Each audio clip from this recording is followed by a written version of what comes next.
नमस्कार, news our के खास कार्यक्रम आमना सामना में आप सभी का स्वागत है और मैं हूं आपके साथ विशाल। और आज हम बात करेंगे उपचुनाव को लेकर। विजयपुर और बुधनी में उपचुनाव होने जा रहा है। विधानसभा उपचुनाव प्रचार का शोर आज थम गया है। अब प्रत्याशी सिर्फ डोर टू डोर संपर्क कर पाएंगे। प्रचार थमने से पहले सभी राजनीतिक दलों ने पूरी ताकत झोंकी। बुधनी और विजयपुर सीट पर 13 नवंबर को वोटिंग होगी। नतीजे 23 नवंबर को आएंगे। लेकिन इससे पहले बीजेपी और कांग्रेस के दोनों नेता सीट पर जीत के दावे करते हुए नजर आ रहे हैं। इस पर सियासी घमासान मच गया है।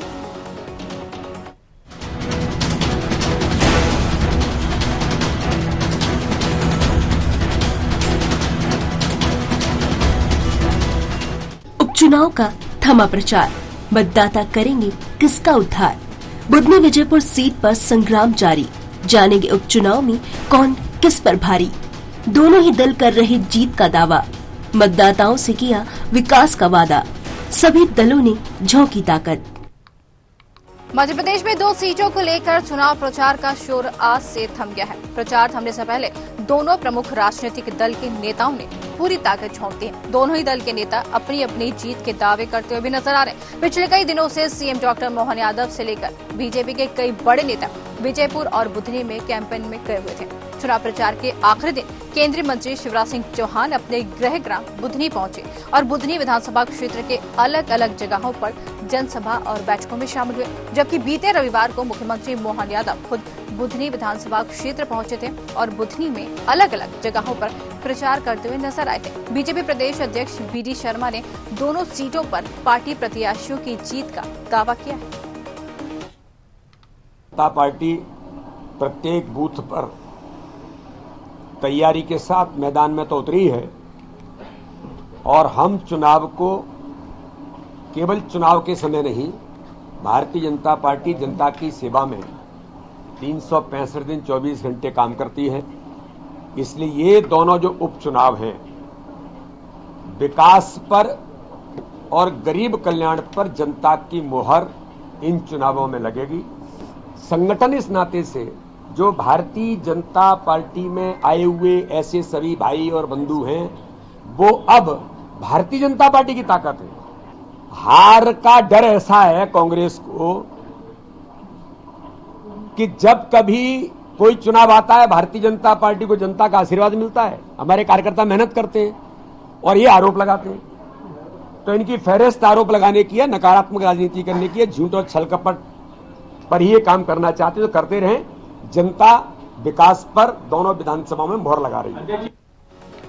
कांग्रेस की ओर से जीतू पटवारी और सचिन पायलट जैसे नेता पसीना बहाते हुए नजर आए हैं। प्रचार के अंतिम दिन कांग्रेस प्रदेश अध्यक्ष जीतू पटवारी ने विजयपुर में अलग अलग जगहों पर सभाएं की। कांग्रेस दोनों सीटों पर अपनी जीत का दावा कर रही है। मैं बुधनी की जनता से प्रार्थना करना चाहता हूं कि एक बार बीजेपी हारेगी तो बीजेपी कमजोर नहीं होगी, पर मध्य प्रदेश का मतदाता मजबूत होगा। ये वादे पूरे करेंगे। जो किसानों के हित की बात है, जो वादे की है मोदी गारंटी, वो पूरी करेंगे। बुधनी की जनता को अवसर मिला इस बात का कि आप पूरे प्रदेश को अगर लोकतंत्र को मजबूत करना चाहते हैं तो वो चाबी आपके हाथ में है। आपके हाथ में लगाम लगाना कि कांग्रेस को वोट, राजकुमार पटेल को वोट मध्य प्रदेश के लोकतंत्र को बचाएगा। ये रामनिवास जी को 8 बार कांग्रेस पार्टी ने टिकट दिया और आप लोगों ने वोट दिए। सही है कि गलत? इन्होंने बाबा साहब अंबेडकर को धोखा दे दिया, कांग्रेस पार्टी को धोखा दे दिया और यहाँ की जनता को भी धोखा दे दिया। सही है कि गलत? अभी पूरे विधानसभा में बदलाव है, पूरी विधानसभा में बदलाव। अगर सही 60 वोट डला तो 60,000 वोट से मुकेश मल्होत्रा जीतेगा। तो जिस तरीके से देखें कि मध्य प्रदेश में अब चुनाव का दौर थम गया है। अगर बात करें बुधनी और विजयपुर सीट को, तो यहाँ पर दोनों ही सीट को लेकर दोनों ही पार्टियां अपने अपने दावे और वादे करती हुई नजर आ रही है। साथ ही जीत का दावा दोनों ही पार्टी की तरफ से किया जा रहा है। लेकिन अब देखना है जनता अपनी मुहर किस पे लगाती है। आज इसी पर चर्चा करेंगे। हमारे साथ जुड़े हैं डॉक्टर दुर्गेश केसवानी, प्रवक्ता बीजेपी से जुड़ गए हैं, रविंद्र तोमर पूर्व विधायक कांग्रेस से जुड़ गए हैं और अमित शर्मा वरिष्ठ पत्रकार जुड़ गए हैं। आप सभी का बहुत बहुत स्वागत है। और मैं डिबेट की शुरुआत बीजेपी के साथ ही करना चाहूंगी। दुर्गेश जी, जिस तरीके से बुधनी और विजयपुर अगर सीट की हम बात करें तो दोनों ही सीटों पर कांटे की टक्कर नजर आ रही है, लेकिन यहाँ पर अगर कांग्रेस की बात करें तो कांग्रेस पूरी तरीके से ये कहते हुए नजर आ रही है कि बड़ी जीत यहाँ पर हासिल करेगी। क्या कहते हैं? देखिए वैशाली जी, विधानसभा चुनाव से तो राहुल गांधी जी आके मध्य प्रदेश में ये बोल के गए थे कि हम 160 सीटें जीते। लोकसभा में फिर उनके नेता आए, उधर से माया जाल फैलाने का काम किया। फिर उन्होंने बोला कि हम 29 सीटें तो नहीं जीत रहे, पर 18 हम जीत रहे हैं। कांग्रेस ने इसका दावा किया, पर वो दावा भी उनका सक्सेसफुल नहीं रहा। अभी उपचुनाव में छिंदवाड़ा में गए थे तो उनको मुंह की कहानी पड़ी। मध्य प्रदेश में और देश में कांग्रेस एक डूबता हुआ जहाज है। जनता उन पर विश्वास कर नहीं रही है, जनता की बातें वो उठा नहीं पा रही। अभी तो जीतू पटवारी जी की जो सूची आई है उसी पे रोज एक एक इस्तीफा होता जा रहा है, एक एक आदमी उनका दल छोड़ता जा रहा है। जो उनके दड़े हैं, जो उनके गुट हैं, जो उनके कबीले हैं, वो लड़ाई झगड़े में पूरे हैं, उनको कोई किसी चीज से मतलब नहीं। और बुधनी की जनता, विजयपुर की जनता विकास को वोट देने वाली है, हमारी डबल इंजन की सरकार को वोट देने वाली है। अभी मैं जीतू पटवारी जी का भाषण सुन रहा था तो उन्होंने कहा भाजपा को कोई फर्क नहीं पड़ेगा, भाजपा हर एक सिंगल सीट जीतना चाहती है, क्योंकि विकास अगर वो चौमुखी विकास अगर प्रदेश का होगा तो सब जगह से जब विधायक चुन के आएंगे तो चौमुखी विकास होता है। और उस विकास को लेकर जनता के बीच में, जनता हमको 21 साल से आशीर्वाद दे रही है वैशाली जी। जनता के हम जन आकांक्षाओं पे जब खड़े उतरते हैं ना, तब जनता हमें आशीर्वाद देती है, लाड़ देती है, प्यार देती है, दुलार देती है। यही कारण है कि हम सतत जनता के बीच में है। 24/7 365 दिन, 5 साल बूथ की हमारी इकाई है, वो ताकत वाली इकाई है हमारी, वो बूथ हम जीतने का काम करते हैं। आप लंबे समय से देखोगे जो हमारे प्रदेश अध्यक्ष माननीय वीडी शर्मा जी हैं, बूथ मैनेजमेंट के माध्यम से हम जनता के बीच में भी जाते हैं, अपने कार्यकर्ताओं के उनको बात रखते हैं। हम फिजिकल भी बूथ पर हैं, डिजिटल भी हैं, और प्रत्यक्ष रूप से भी पहुंचने का काम करते हैं। हमने जो लक्ष्य रखा था, इस बार आप देखेंगे संगठन पर्व में जब हमने जो हमारी जो मेंबरशिप ड्राइव चली थी पूरे प्रदेश भर में, देश भर में, तो हमने वो अंक हर प्रत्येक बूथ पर 200 कार्यकर्ताओं को जोड़ने का जो लक्ष्य था उसको पूरा किया। आप देखेंगे इस चुनाव में आपको वो ताकत भी हमारी दिखेगी कि हम बूथ बूथ पर गए। और मध्य प्रदेश की जो जनता है, जो बुधनी की जनता है, जो विजयपुर की जनता है, वो विकास से जुड़कर काम करना चाहती है, इसलिए वो भाजपा को जितना आशीर्वाद देगी। लेकिन विजयपुर सीट पर अगर हम बात करें तो पूरी तरीके से कांग्रेस यहाँ पर आश्वस्त नजर आ रही। कांग्रेस का दावा है कि ये सीट यहाँ पर जीत के दिखाएंगे। देखिए, अच्छा आप एक बार बताइए वैशाली जी, क्या वो दावा नहीं करेंगे कि वो बोल देंगे कि हम हार रहे हैं?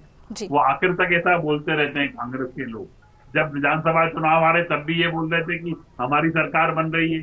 तो उन्होंने 1 साल पहले से ही कभी बोलने लगे कमलनाथ जी आ रहे हैं, कमलनाथ जी ईद पर आ रहे हैं, कमलनाथ जी 15 अगस्त पर आ रहे हैं, कमलनाथ जी 26 जनवरी पे आ रहे हैं। ऐसी कोई डेट ही नहीं है जिसमें कमलनाथ जी न आ रहे हो। पर आप देखिए मध्य प्रदेश की जनता भली भांति समझने का काम करती है, और जनता ने समझकर इन सबको घर बिठाने का काम किया। और आज भी जो हमारे कांग्रेस के साथी है वो लड़ाई झगड़ों में ही पूरे हैं। ठीक है, इसका जवाब हम ले लेते हैं। हमारे साथ कांग्रेस से जुड़े हुए हैं रविंद्र जी जुड़े हैं। रविंद्र जी, जिस तरीके से अभी आपने दुर्गेश जी की बात सुनी, लेकिन सवाल मेरा आपसे यही है कि बीजेपी आप पर आरोप लगा रही है। बीजेपी का साफ तौर पर कहना है कि लोकसभा चुनाव और विधानसभा चुनाव के बाद अब उपचुनाव जो है उसमें भी कांग्रेस मुंह की खाएगी। क्या कहते हैं?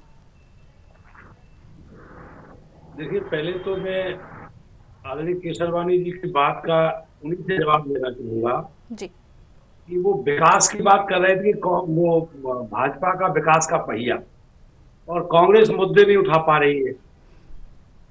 तो मैं आदरणीय से ये पूछ रहा हूं कि वो किस चीज को विकास मानते हैं, जरा उसकी परिभाषा हमें बताएंगे, किस चीज को विकास मानते हैं।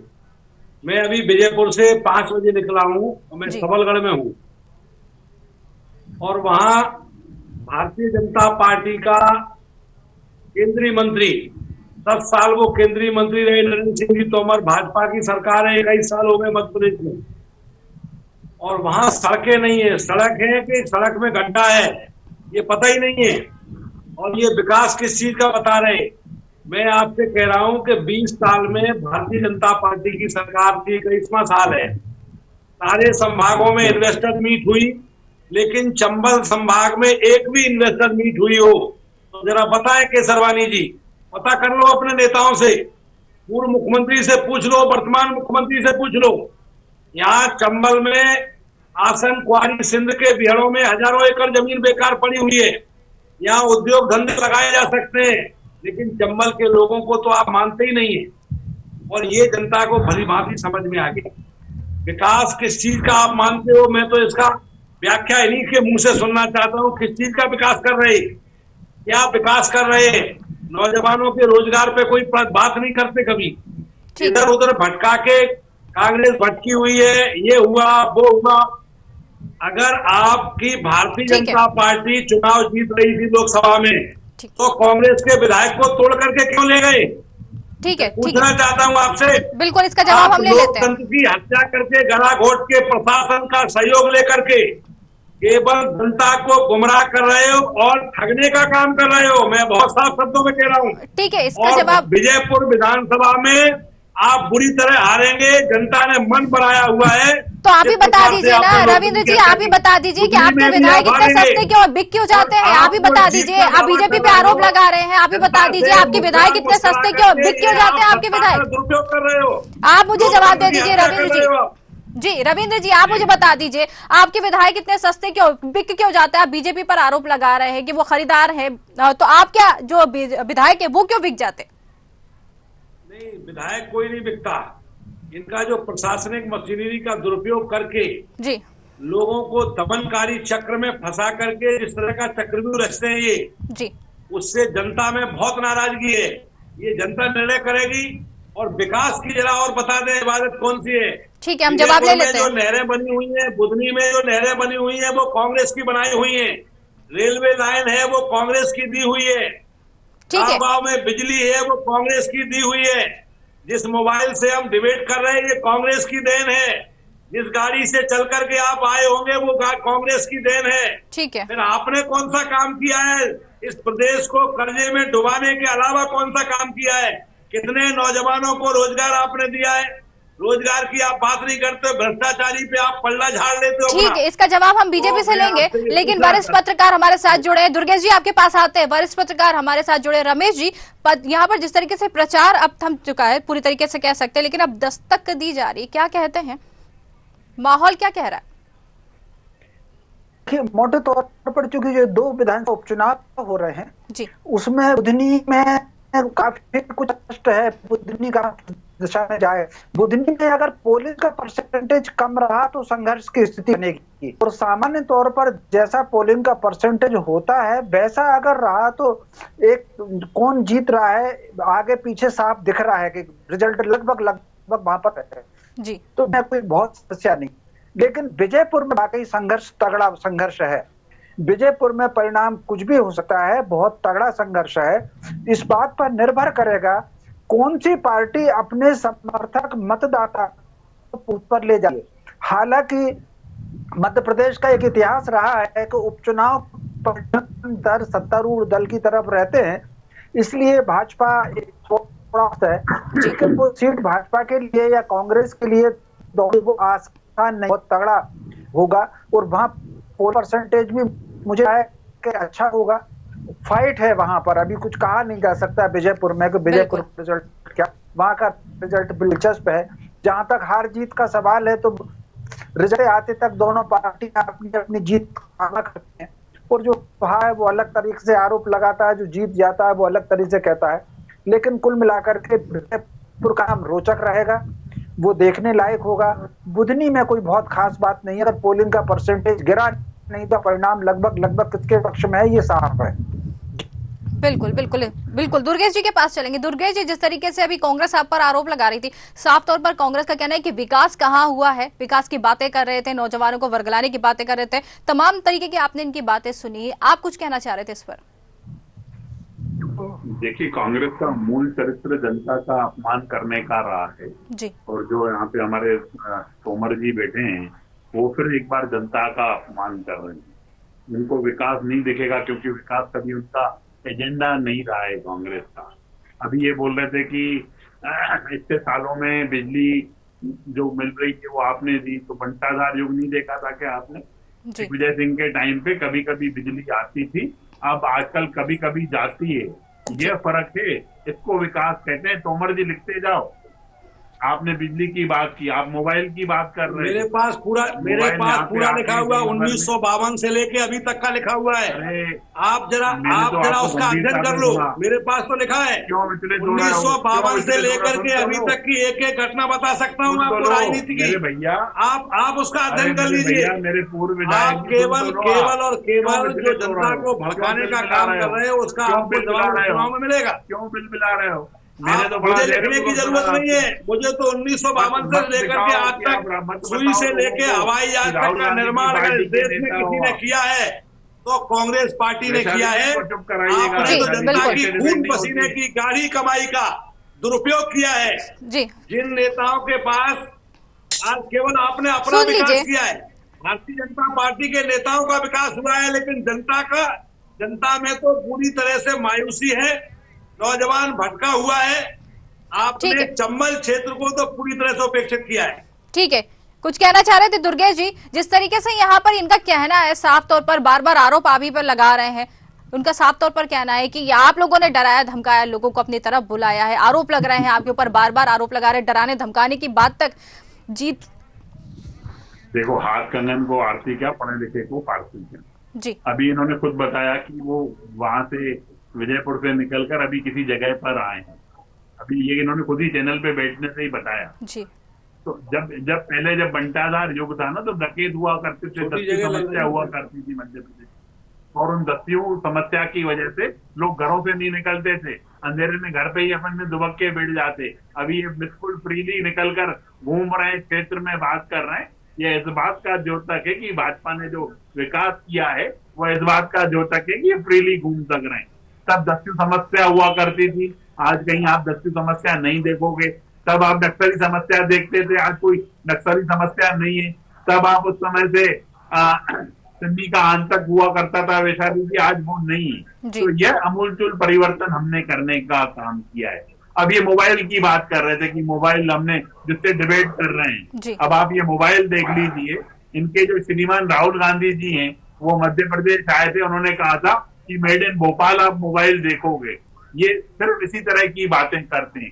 झूठ बोलने का काम, छल करने का काम, कपट करने का काम कांग्रेस का मूल चरित्र है और वो लोग करते हैं। अब हमारे मित्र रोजगार की बात कर रहे थे, इनके समय पे जो स्टार्टअप होते थे ना, वो 5, 7, 10 की संख्या में होते थे। आज लाखों की संख्या में स्टार्टअप हो गए हैं। जो जरा मुझे ये भी स्पष्ट कर दो, क्या क्या झूठ बोला है कांग्रेस ने? स्पष्ट कर दो ना, आप जनता को भ्रमित कर रहे हो। आप ये बताओ, क्या आप चंबल के लोगों को डाकू बदमाश कर रहे हैं? आप डाकू बदमाश कह करके चंबल के लोगों का अपमान कर रहे हैं, जबकि विधानसभा की कार्रवाई में मैंने कहा कि चंबल में कभी कोई डाकू बदमाश नहीं हुआ है। अन्याय के खिलाफ बगावत करने वाले बागी हुए। आप डाकू बदमाश कह करके चंबल के लोगों का अपमान कर रहे हैं। इसका जवाब आपको मिलेगा। इसका जवाब अभी 13 तारीख को चंबल के लोग आपको जवाब देंगे कि आप डाकू बदमाश कहते हैं। और आप झूठ बोलने की परिभाषा जरा बताइए कि आप झूठ को सच को झूठ बोल करके ठीक है, आप दोनों के पास वापस आते हैं। ठीक है, आप दोनों के पास वापस आते हैं। आप दोनों के पास वापस आते हैं। वरिष्ठ पत्रकार भी हमारे साथ जुड़े हैं। रमेश जी, मेधावी छात्र योजना देख लीजिए, कन्यादान। झूठ बोलने का तो बताइए, कांग्रेस क्या क्या झूठ बोल रही है? सच्चेधारी है ना, सच बोल रही है, ये जरा बताएं तो। ठीक है, आप दोनों के पास आ रहे हैं। इन्होंने विकास के नाम पे केवल कर्जे में डुबाया है। ठीक है, तो ये जानकारी हम रमेश जी, वरिष्ठ पत्रकार हमारे साथ जुड़े हैं, उनसे जानकारी ले लेते हैं। आप दोनों के पास वापस आएंगे। चंबल में कभी कोई डाकू बदमाश नहीं हुआ है। ठीक है, ठीक है, ठीक है, आप दोनों के पास वापस आ रहे हैं, वापस आ रहे हैं। रमेश जी, विकास की बात यहाँ पर निकलकर सामने आ रही है, आरोप लग रहे हैं, सच्चाई क्या है आखिर विकास की? मोटे तौर पर मेरा इसमें कोई शक नहीं कि विकास का जो विजन है, सूत्रपात है, वो निश्चित रूप से कांग्रेस के समय हुआ। कई बार जैसे मान लीजिए बांध बना है, तो कांग्रेस के समय बांध तो बना लेकिन नहीं बन पाई। तो कहीं ना कहीं इस सरकार ने नया बांध, बड़े बांध नया कोई नहीं बना, वो कांग्रेस के समय के हैं। तो सरकार ने नहरों का का जाल बिछाया जिससे वो पानी हर जगह पहुंचा। कितनी सारी चीजें थी, नींव उनने रखी है। जैसे मान लीजिए औद्योगिकरण, तो औद्योगिकरण, ये जो बड़े औद्योगिक क्षेत्र हैं उसका विकास इसने किया है, लेकिन बहुत अच्छी काम ये इस सरकार ने किया, उसका फैलाव करके उसको क्षेत्रीय इन्वेस्टर्स मीट की तरफ किया, एक करवट ली है विकास की। तो मोटे तौर पर विकास के मामले में तो मैं दोनों की प्रशंसा करूंगा, एक की नींव रखने के लिए और दूसरी उस पर नींव की इमारत बनाने की इसमें मामले में करूंगा। एक बात जरूर मैं रविंद्र जी की बात का समर्थन करूंगा कि चूंकि चंबल का जो क्षेत्र रहा है, ये ठीक है कि अंग्रेजों ने कितने लोगों को डाकू घोषित कर दिया, कितने लोगों को, उन्होंने तो जातियों को ही डाकू घोषित कर दिया था। वो वहां जो क्रांति हुई है एक प्रकार से कहीं ना कहीं बाद में जाकर के जो सल्तनत काल में संघर्ष आरंभ हुआ है, मैं समझता हूँ वो आगे चल करके जो घरों को छोड़े थे, अपना स्वत्व नहीं छोड़ा, और आगे चल करके जो अंग्रेजों ने जिन्हें नियुक्त कर दिया था शोषण के विरुद्ध, निश्चित रूप से वो उसके शोषण के विरुद्ध आरंभ हुआ है। और मैं से करीब 12वीं शताब्दी से वहां ये संघर्ष आरंभ हुआ है और ये निरंतर चल। अंग्रेजों ने लोगों को, उन्होंने कुछ जाति कहती घोषित कर दिया था। बहुत सारी चीजों पर इतिहास पर नए सिरे से उसकी आवश्यकता है। जी ठीक है, बिल्कुल आपके पास आते हैं। दुर्गेश जी, अगर बात करें विकास की, यहाँ पर बातें हो रही हैं, तो विकास की जो नींव है वो कांग्रेस ने रखी थी और अगर इमारत जो है बीजेपी ने भी रखी, तो फिर इसमें कांग्रेस एतराज क्यों जता रही है आखिर?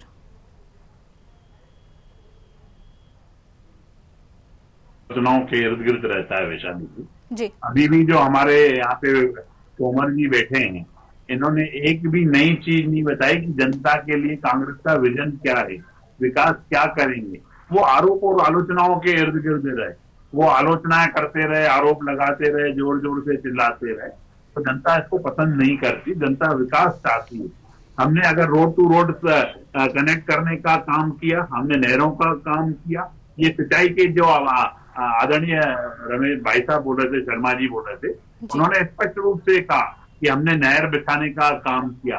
इनके समय पे जो सिंचाई का रकबा होता था वो 4.5 लाख हेक्टेयर हुआ करता था, जिसको बढ़ाकर हम 55 लाख हेक्टेयर तक लेके आए। मध्य प्रदेश कृषि प्रधान प्रदेश है, तो उस प्रदेश में निश्चित रूप से कृषि की जो अपार संभावना थी उसको हमने टटोलने का काम किया। आज टॉप राज्यों में मध्य प्रदेश का नाम होता है, तो यह कारण है जो परिवर्तन करने का काम किया। ये रोड की बात कर रहे हैं, इनके समय गड्ढों में से सड़क ढूंढनी पड़ती थी। आज आप चले जाइए, इनके समय सागर जब जाया जाता था, एक एग्जाम्पल इनके समय जब सागर में, अरे फिर बात मत करो, आज की बात करो, मत करो ऐसा भैया, डिबेट ऐसे नहीं होती है। आप सदन में कैसे बैठते होगे, मुझे तो इस पे आश्चर्य हो रहा है। तो मुझे ऐसा लगता, प्रतीत होता है वैशाली जी कि जो सड़क यहाँ से सागर तक थी, तो दिग्विजय सिंह के टाइम पर सुबह घर से नाश्ता कर लेके जाना पड़ता था, दिन का खाना लेके जाना पड़ता था, रात का खाना लेके जाना पड़ता था, तब जाकर आदमी कहीं सागर पहुंचता था। आज सुबह आप अपने घर से चाय पीजिए, नाश्ता आप सागर में जाकर करिए। तो यह परिवर्तन करने का काम किया है। और ये इन्वेस्टर्स की बात कर रहे हैं, हमने पूरे क्षेत्र मध्य प्रदेश को चारों तरफ से रोड से कनेक्ट करने का काम किया। हमने एटमॉस्फेयर देने का काम किया है, जिस एटमॉस्फेयर को जो उद्योगपति हैं उसमें आके मध्य प्रदेश में निवेश करें, उनको ऐसा वातावरण देने का काम किया है। सिंगल विंडो प्रणाली के माध्यम से हमने जमीनें आवंटित करने का काम, टैक्स में रिबेट, हर काम हमारी सरकार कर रही है। मध्य प्रदेश उद्योगों में भी टॉप 3 राज्यों में आए और हमारे मुख्यमंत्री डॉक्टर मोहन यादव जी सतत देखिए आप मध्य प्रदेश को औद्योगिक विकास के लिए काम कर रहे हैं। और एक इनके उद्योगपति मुख्यमंत्री बने कमलनाथ जी, उन्होंने तबादलों को उद्योग बनाकर रख दिया। यह दोनों नेताओं में फर्क है। यही कारण है कि जनता हमको आशीर्वाद दे रही है। और मैं आपके चैनल के माध्यम से भी, क्योंकि आपका जन भावनाओं से जुड़ा हुआ चैनल है, जनता की बात को उठाने वाला चैनल है, सभी मतदाताओं से भी मैं निवेदन करता हूं कि विकास के पहिए, विकास को लेकर वोट देने का काम करें। ये लोग मायाजाल बिछाएंगे, ये आके आरोप लगाने का काम करेंगे, झूठ बोलने का काम करेंगे, पर आप इनके झांसे में मत आइएगा कांग्रेसियों के, क्योंकि ये झूठ बोलने वाला दल है। ये दल राहुल गांधी जी का दल है जो झूठ बोलने के अलावा कुछ नहीं करता है। न कभी इन्होंने कर्ज माफी की, 973 वचन देकर भी जो मुकर गए, और हम तो जो संकल्प भी नहीं लिए थे हम उसको पूरा करने का काम करते हैं, इसीलिए जनता हमको आशीर्वाद दे रही है। ठीक है, इसका जवाब हम ले लेते हैं। रविंद्र जी, जिस तरीके से आपने सुना, दुर्गेश जी साफ तौर पर कह रहे हैं विकास की बातें तो उन्होंने आपको बता दी कि विकास कितना किया है बीजेपी ने, लेकिन यहाँ पर सीधे सीधे आप कांग्रेस पार्टी पर भी आरोप लग रहे हैं। कांग्रेस कह रहे हैं कि कांग्रेस सिर्फ झूठ और भ्रम फैलाने की राजनीति करती है। प्रदेश अध्यक्ष बीडी शर्मा ही उन्होंने भी आज बयान दिया है, उन्होंने भी कहा है कि जीतू पटवारी नकारात्मकता फैलाते हुए नजर आते हैं, झूठ की राजनीति कांग्रेस कर रही है। कांग्रेस ने क्या क्या झूठ बोला जरा बताओ ना, आपका व्याख्या तो करो उसकी। केवल बातों से थोड़ी हो जाएगा, आपने कह दिया कि झूठ बोलते हैं, जरा व्याख्या करो ना, एक एक शब्द बता दो ना, कौन कौन से शब्दों में झूठ बोला है और आपने झूठ बोला वो मैं बता दूं। बताओ ना, बताऊं का अभी बताओ ना क्या क्या झूठ बोला। 973 मोदी जी ने कहा था कि 2 करोड़ लोगों को रोजगार देंगे, कहा था या नहीं कहा था? वचन पूरा नहीं कर 15 लाख रुपए खाते में देंगे ये कहा था, स्विस बैंक से काला धन आए थे ये कहा था। बता दो, जनता खुश है। आपका तो रजिस्टर्ड झूठ बता रहा हूं मैं, रजिस्टर्ड झूठ है आपका। कि हमारे भगवान और आपको ये बता दें, हमारे खाते आप जनता को भ्रमित कर रहे हैं केवल सत्ता की दम पर। सत्ता से बाहर आकर के आप कांग्रेस के सामने टिक भी नहीं पाएंगे। आपने ये झूठ नहीं बोला। इसमें आपने विकास योजना निकाली थी अभी लोकसभा के पहले, उसमें एक जिले का खर्चा 20 करोड़ रुपया है और आपने अपनी पार्टी का प्रचार किया। और सुन लो, लोकतंत्र की हत्या कर रहे हैं आप। आपका विधानसभा का चुना हुआ अध्यक्ष तो प्रचार कर रहा है जनता में। संवैधानिक व्यवस्था में ये है क्या? विधानसभा का अध्यक्ष है, लोकसभा का अध्यक्ष है, राष्ट्रपति या राज्यपाल ये जनता का प्रचार करेंगे। और आपके मुख्यमंत्री जी विजयपुर और बुधनी में 11-11 बार राउंड लगा रहे। लेकिन प्रदेश का होता है, उसमें उसका ये कोई दायरा नहीं होता है कि आप एक पार्टी के लिए बन के काम कर रहे हैं। आप मुख्यमंत्री हैं, आपको शर्म आनी चाहिए। आप लोकतंत्र का गला घोट रहे हैं और कांग्रेस के ऊपर आप आरोप लगा करके। लेकिन रविंद्र जी 23 में तो कांग्रेस को मौका मिला था ना, आप छुपाना चाहते हैं। 23 में तो कांग्रेस को मौका मिला था ना, लेकिन सरकार नहीं टिक पाई। विधानसभा का अध्यक्ष नरेंद्र सिंह तोमर वो घर घर जाके प्रचार कर रहे। ये कौन से बताइए, संविधान में ये व्यवस्था है क्या? मैं पूछना चाहता हूं आपसे कि संवैधानिक पद है विधानसभा का अध्यक्ष। 230 विधायक है मध्य प्रदेश में, सभी का संरक्षक होता है और वो विधानसभा का अध्यक्ष घर घर में जाके प्रचार कर रहा है। ठीक है, और आप उंगली कांग्रेस को उठा रहे। ठीक है तोमर जी, ठीक है, समय की कमी है हमारे पास। लोकतंत्र का गला घोटने का काम कभी नहीं हुआ। ठीक है तोमर जी, समय की कमी है। शर्मा जी, जिस तरीके से यहाँ पर प्रतिष्ठा का आप कह सकते हैं चुनाव है, बुधनी और विजयपुर सीट दोनों ही पार्टी पूरी तरीके से दमखम लगा रही है, प्रतिष्ठा का चुनाव दोनों ही पार्टी के लिए यहाँ पर पूरी तरीके से नजर आ रहा है, क्या कहेंगे? मेरा निवेदन जो विधानसभा के अध्यक्ष तोमर जी, आप तोमर जी वरिष्ठ पत्रकार हमारे साथ जुड़े हैं। तोमर जी आपके पास आएंगे वापस, तोमर जी आपके पास वापस आएंगे। निवेदन है, इस पर भी प्रकाश डालिए जरा। ठीक है, आपके पास आएंगे वापस। जी रमेश जी। तो निश्चित रूप से बुधनी का उपचुनाव जो है वो बहुत प्रतिष्ठा का चुनाव नहीं है। बुधनी का चुनाव जो है सामान्य है, लेकिन विजयपुर का चुनाव प्रतिष्ठा का चुनाव है, इसमें कोई शक नहीं। तो इसीलिए आपने देखा बुधनी की तुलना में दोनों ही विजयपुर में ज्यादा ताकत लगाई हुई है।